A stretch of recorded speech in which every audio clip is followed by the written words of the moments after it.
Colorado unveils COVID guidelines for ski resorts statewide. Phil Lindemann, Krystal, 93 News. Ski resort guidelines for the winter of COVID are out now, and resorts must meet 17 requirements before their slopes can open. Those include half capacity on chairlifts and gondolas, planning for extreme weather, and quarantine housing for guests who get sick and cannot return home. Most requirements, though, are nothing new. Summit's 5 local ski areas have been planning for months now, and John Bueller at Breckenridge said summer operations were a dry run for the winter. Amid the pandemic, we successfully opened for summer operations at both Breck and Keystone, with new protocols in place so that our guests and our community could get back to enjoying the mountains they love with a renewed emphasis on safety. The state is encouraging reservations and limited lift tickets, but will not restrict skier numbers, leaving specifics up to resorts. Bueller explains the Vail Resort system. While we think for the vast majority of days we'll be able to safely accommodate everyone who wants to ski or ride at our resorts,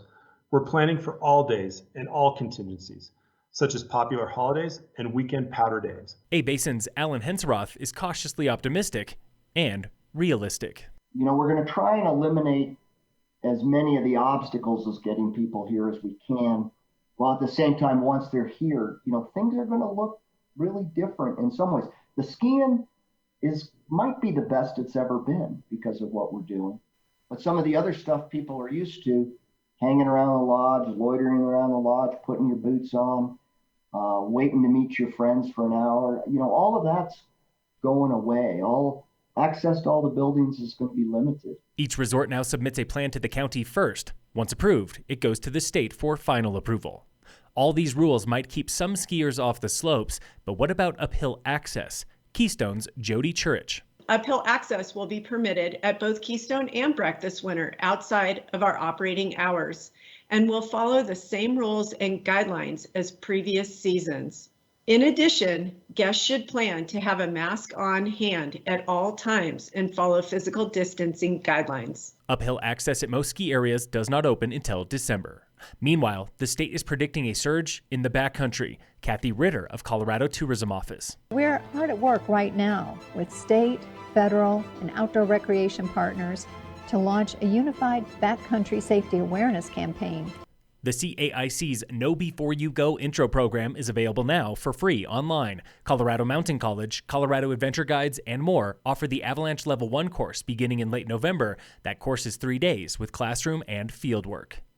The latest now on coronavirus and the super spreader. If you are 18 to 25 years old, that is you. Kathy Ritter. The biggest risk to Colorado ski this winter is not La Nina, it's not avalanche. The biggest threat to Colorado ski is not tourists. The concern is really zeroing in on a certain type of behavior and a certain age segment, the super spreader. Super spreaders make everyone in the tourism industry nervous, especially as the state wants to encourage tourism, but without COVID spread. Not every person that age is a super spreader, but all this evidence is fueling a belief that one of the best things we can do to protect ski this year is to encourage younger skiers to dial it down this winter. Summit County's latest infection rate is 209 per 100,000 people, 34 points over the state threshold for high risk, with a positive test rate of 5.9% compared to 5% statewide. The historic Brown in downtown Breck is up for sale. County records show longtime proprietor Mike Kavanaugh put the 1800s-era lounge on the market in mid-September for nearly $1.2 million. And so far, records show no one has bid. Kavanaugh spent $1.5 million on renovations in 2016, adding a music venue, which was quickly shut down when coronavirus hit.